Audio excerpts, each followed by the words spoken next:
Hello, welcome back to the channel. It's we're on the stripper deck tricks again. If you saw the last one, Mark's lent me this to go through the stripper deck tricks.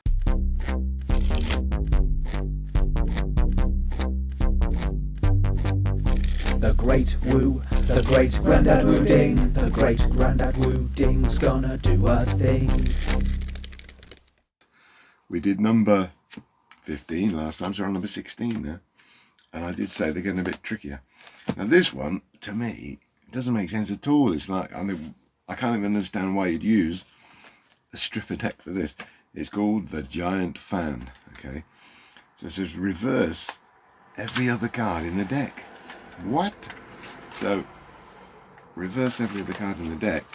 I mean, especially with this pack, which isn't very good, you'd literally have to go through sort of in jogging and out jogging every other card. I mean, normally if you were to sort of reverse every other card in the deck, end for end, then you would split about half of them. Actually, if I put the ace in the middle, I've put the ace of spades in the middle, so I know that's 26 and 26. So we turn those around the other way, so wider going into narrow. I mean, theoretically, you should be able to do a pharaoh or pharaoh, depending on what you call it. I've always called it a pharaoh shuffle, but I've heard it called a pharaoh or a pharaoh shuffle. But I call it a pharaoh shuffle. You know, where you weave the cards literally one to one. I've never been able to do a perfect pharaoh, but I have found majority of packs are easier to do it face up than face down, that's for sure. And if I try and pharaoh these, because they're really horrible cards, I mean, face down, I just can't do it. They just won't go together. Well, no, I can't even slide those in. I can just about do it face up. So we've got 26 cards in each hand here. So they're going opposite now. Wides are going into the wides here. Okay. I don't know, you can't really see this, can you? But basically a pharaoh is where you're interweaving every other card. Now that's not bad for a rubbishy pack of cards. But basically the idea of this, and even then, it says every other card, well, that leaves you with definitely one card or two at the back, which are higher, but they need to be down here, really. And all it is, it says it's the Giant Fan. So leaving 1/4 to half an inch interweaved, right? And then this will almost double the length of the deck, fair enough.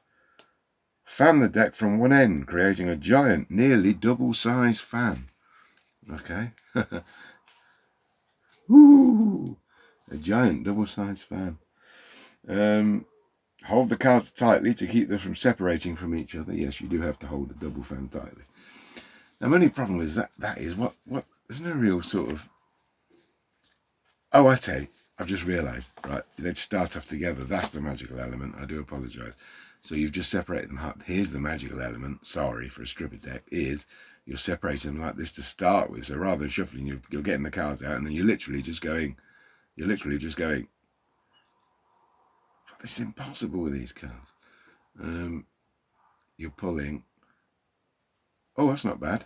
That's not bad. Look. So that's the magical element, isn't it? You're just separating the deck like that. You're not even shuffling them. I understand now. I take it back. Whoever wrote this, Royal Magic presents. I still don't want one at the top. I want them at the bottom there, in front and back. Okay. Oh, he dropped one. Was that your card, 7 of spades? No? Was it the 4 of hearts? I get it now. The magical element there is that you're splitting them, isn't it? But, I mean, to me, if you're going to want to do a Giant Fan, you just do it with an ordinary pack, wouldn't you? You just take the cards out, split them in half. If I were to do a Giant Fan anyway, you don't want it half and half, 26, 26. You want more on the bottom section because you want the bottom ones to be at the front and the back of a Giant Fan. So I would split slightly over a half to be the bottom section and slightly under a half to be the top section, so that you definitely know you're getting a front and back card at the bottom, if you know what I mean. So I'll pharaoh those. So they're going nice, a bit nicer. These are Phoenix cards. That's not a perfect pharaoh, but you get the idea. I mean, you just do it with an ordinary pack, wouldn't you, for a Giant Fan? I'm not exactly the best cardistry person in the world, but do you know what? I've seen a few videos. I might start learning a few of those moves, see how I get on. Do those as a couple of videos, learning some cardistry moves for you. How about that? That'll be my next project. Well, after the die stacking. Anyway, so that was that. Number 16, the giant fan. Yes, comments down below. Well, don't be too rude. And then the next one looks even harder, but I'll be back with that soon. Number 17. In the meantime, I have been the Great Woo. No, did it again. The Great Grandad Woo.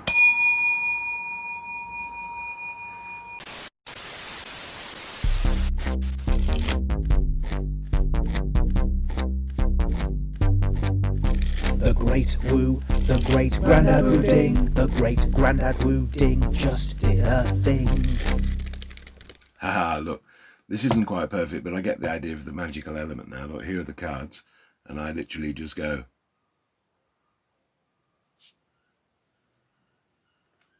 Pull them up out of the others, and whoosh, giant fan.